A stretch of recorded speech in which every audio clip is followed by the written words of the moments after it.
Graça e paz, amados irmãos e irmãs. Hoje eu quero falar sobre o dízimo, mostrando para vocês que se trata de um princípio bíblico que vai muito além da lei. Como cristãos, nós temos o compromisso e o privilégio de contribuir com dízimos e ofertas para sustentar a obra missionária, para cuidar do ministério cristão e também para atender às necessidades sociais comunitárias ao nosso redor.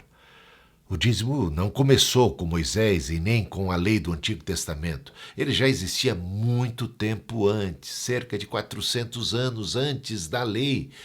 Abraão entregou o dízimo ao sacerdote Melquisedeque como sinal de gratidão a Deus pela vitória recebida. Da mesma forma, Jacó prometeu dar o dízimo em reconhecimento à provisão divina, ao cuidado de Deus. E mais tarde, na época de Moisés, Deus instituiu o dízimo oficialmente para sustentar os levitas e sacerdotes, cuidar do templo e garantir que a obra de Deus jamais parasse. Os profetas também reforçaram a importância, especialmente Malaquias, que afirmou claramente que Deus derrama bênção sobre aqueles que são fiéis nos dízimos. E Jesus, no Novo Testamento, confirmou essa prática. Ele corrigiu os escribas e os fariseus, não porque eles estavam dando o dízimo, mas porque davam o dízimo e se esqueciam do mais importante, que é a justiça, a misericórdia e a fé. Jesus disse em Mateus 23:23: Deveis, porém, fazer estas coisas sem omitir aquelas. Vemos assim que o dízimo continua sendo válido hoje, mas precisa ser entregue com um coração sincero, humilde e comprometido com os valores maiores do reino de Deus.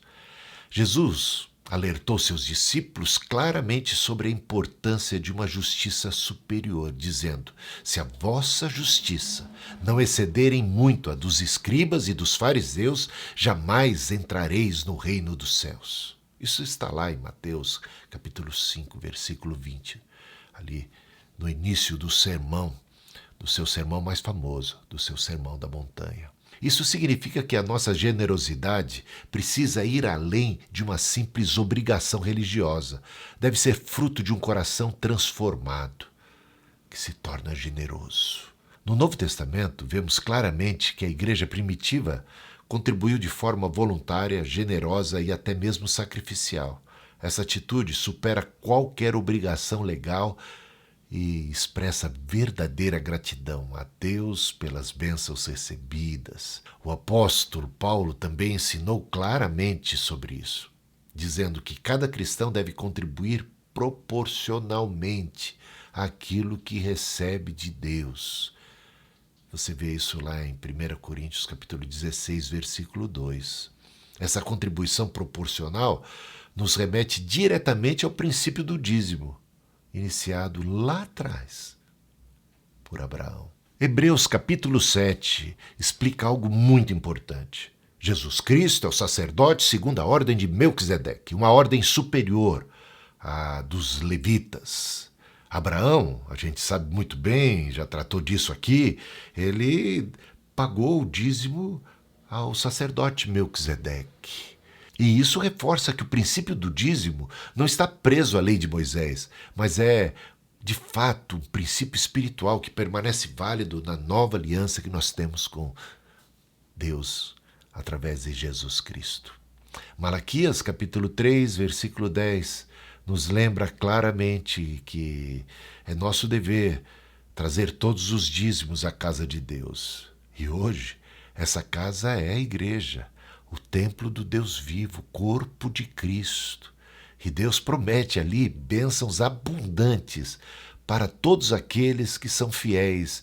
E Jesus acaba, no Novo Testamento, reforçando essa promessa, como vemos lá em Lucas capítulo 6, versículo 38. Dai, ser-vos-á dada, boa medida, recalcada, sacudida e transbordante. Deus, então, ele responde a esta generosidade, às contribuições, aos dízimos, às ofertas e a toda obra de caridade com bênçãos ainda maiores. Paulo usa uma ilustração parecida quando diz o seguinte: ele diz assim, aquele que semeia pouco, pouco também ceifará. E aquele que semeia com fartura, com abundância também ceifará. Ele fala isso no contexto de ofertas, de contribuições. O dízimo e as ofertas não são uma mera obrigação, mas um investimento espiritual que Deus multiplica abundantemente. Ele prometeu e Ele é fiel para cumprir. Por isso, amados irmãos e irmãs, vamos entregar os nossos dízimos e as nossas ofertas com fé, com alegria, espontaneamente, demonstrando nosso compromisso com Deus, com a casa de Deus, com a igreja que foi instituída por nosso Senhor Jesus Cristo e sua missão de fazer discípulos de todas as nações, confiando plenamente na provisão abundante. Esse é um ato de fé, obediência e confiança em nosso Deus, que é sempre fiel e poderoso para suprir em glória cada uma das nossas necessidades. A Ele a honra e a glória hoje e para todo sempre. Amém.